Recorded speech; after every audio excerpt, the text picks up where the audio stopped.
Le Grand Matin Sud Radio, 7h-9h, Jean-Jacques Bourdin. Bien, vous réagissez, la situation politique vous fait réagir. Nous allons écouter Richard, qui est plutôt proche du RN, et Cyril, lui, qui est plutôt proche d'LFI.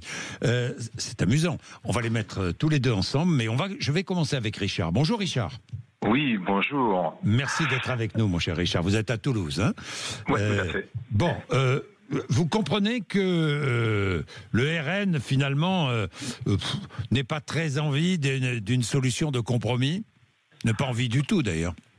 Pour recentrer les choses, moi j'ai voté RN de manière utile aux dernières élections pour avoir une chance d'avoir la paix en Ukraine, en arrêtant notre soutien qui nous coûte énormément au niveau énergétique, parce que là c'est plus de 5 milliards pour la France par an qu'on a perdu à cause de l'énergie, à cause de la crise énergétique. Et quand on voit M. Macron qui est prêt à envoyer des troupes en Ukraine, c'est un délire. Oui, enfin, où est l'intérêt des Français? Ça, c'est un peu du passé, hein, j'ai l'impression. Non, on est encore dans la crise énergétique. Demain, la guerre s'arrête. On arrête notre soutien, la guerre s'arrête, il faudra négocier forcément avec M. Poutine. Demain, on se retrouvera avec une énergie qui va mathématiquement baisser. Et ça, les Français aujourd'hui en subissent les conséquences, et surtout l'industrie, on va le voir avec les licenciements. Mais Richard, sur le terrain purement politique, est-ce que vous comprenez la censure? Est-ce que vous avez vu, il y a des conséquences de cette censure. Est-ce que vous comprenez que le RN n'ait pas du tout envie du moindre compromis? Remarquez, comme Emmanuel Macron n'en veut pas, le compromis est difficile. Je pense que tant que M. Macron sera à l'Élysée, il sera impossible de prendre des mesures qui permettront de peser largement sur le redressement de la France. Sa démission? Est-ce que vous êtes comme Jean-Luc Mélenchon? Est-ce que vous demandez sa démission? Oui, au regard du bilan et de ce qui va arriver dans les mois à venir, on va mesurer encore plus le trou, puisqu'une partie des pertes des déficits ont été cachés. Là, on va voir arriver des licenciements en masse, une dégradation, et en fait, on va s'apercevoir que là, ce dont on n'avait pas parlé, et c'était ma crainte lorsque j'ai voté pour le Front National aux dernières élections, c'était le côté économique. On n'a pas parlé de la dette, on n'a pas parlé de la crise qui arrive, et maintenant elle est sur la table, mais on ne l'a pas encore vu. On n'a pas encore les conséquences pour les Français. On parle beaucoup de la dette. Cyril, Richard, restez avec nous. Cyril, bonjour. Oui, bonjour M. Bourdin. Oui, Richard est de droite, il a voté RN, il veut le départ d'Emmanuel Macron. Vous aussi, Cyril? Écoutez, tout d'abord, merci de nous donner la parole. C'est l'opportunité vraiment de féliciter Sud Radio.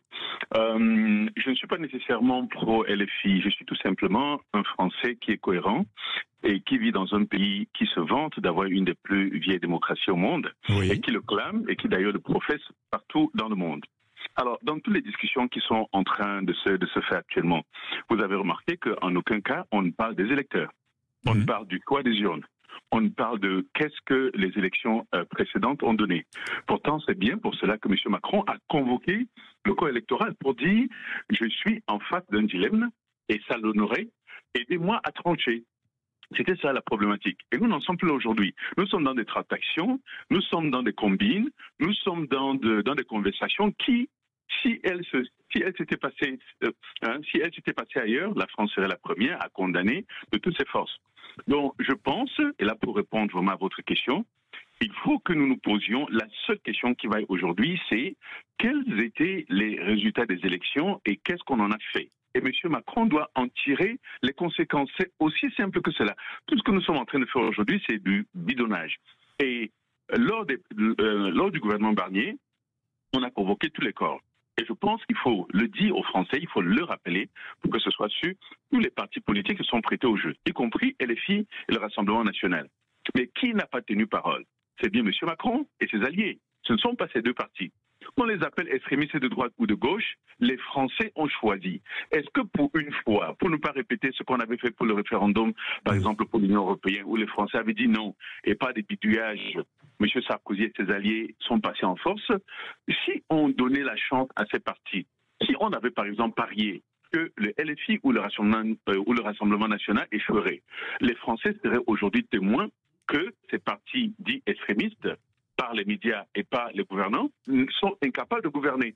Mais nous sommes de nouveau au point zéro après avoir perdu 3 mois à toute la France, dans la situation économique que nous connaissons, avec des contraintes difficiles que nous connaissons, avec des problèmes énergétiques, des problèmes de changement climatique. Merci Cyril, je suis obligé de vous couper parce que le temps presse, mais j'ai bien compris le sens de votre propos.